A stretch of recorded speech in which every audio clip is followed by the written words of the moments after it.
Ok, petite vidéo pour vous rappeler comment on résout une équation du premier degré. Donc une équation qui se présente sous cette forme-là, c'est-à-dire avec des x que d'un côté, on peut passer directement à la résolution. Ok, donc là, première chose, il faut qu'on mette tous les x d'un côté et tous les nombres de l'autre. Donc là, c'est le plus 3 qui nous gêne, donc le 2x, je le laisse, j'ai le plus 3, et pour que le plus 3 ne nous gêne plus, vous vous rappelez une équation, c'est une balance, je vais faire moins 3 de chaque côté.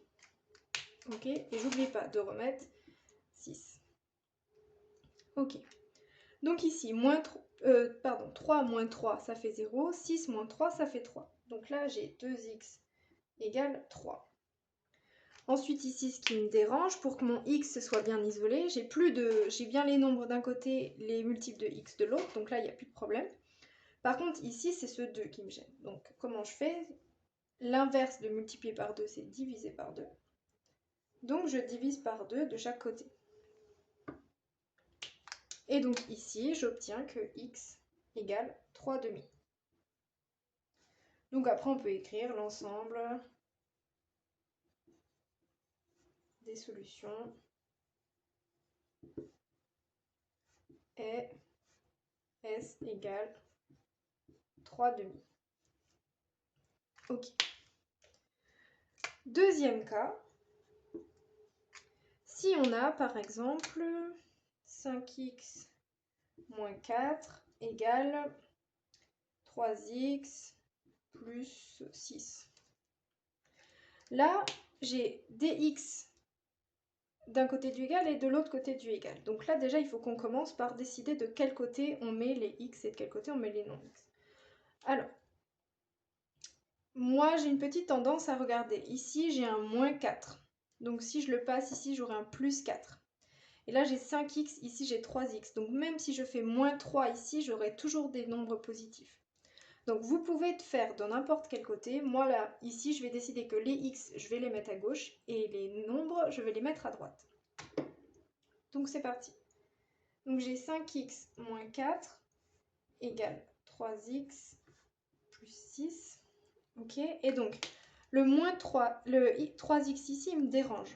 Donc je vais faire moins 3x de chaque côté. Toujours pareil, l'idée de balance. Si j'enlève 3x d'un côté, il faut que je l'enlève de l'autre.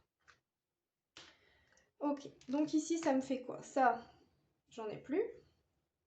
Et donc 5x moins 3x, ça fait 2x. J'oublie pas le moins 4, égale 6.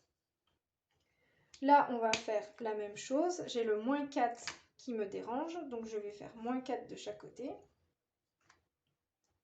Je vais faire plus 4, parce que c'est un moins 4 qui me dérange, donc il faut que j'ajoute 4 de chaque côté.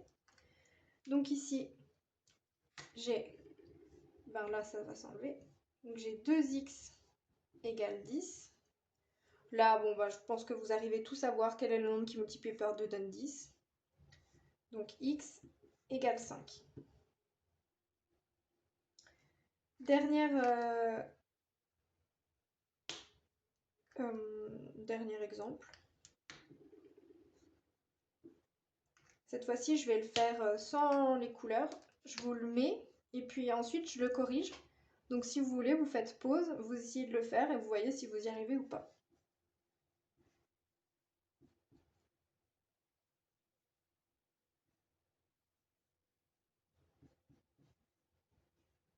Donc faites pause si vous ne voulez pas la réponse tout de suite. Enfin, je vous conseille de faire pause d'ailleurs. Donc là, j'ai 10x d'un côté, le 3x, je vais le passer là. Donc je vais faire moins 3x de chaque côté. Ça fait 10x moins 3x moins 6 égale 3. Ici, c'est le moins 6, donc je vais faire plus 6 de chaque côté en calculant ça. Ça fait 7x égale à 3 plus 6. Et donc x est égal à 9 septièmes. C'est très important de savoir résoudre une équation du premier degré et vous voyez que c'est vraiment pas compliqué, il faut juste avoir un tout petit peu de... pas de méthode, mais être rigoureux. Faire attention à, si j'enlève 3x là, il faut que je l'enlève de l'autre côté aussi. Ne pas perdre des nombres en route.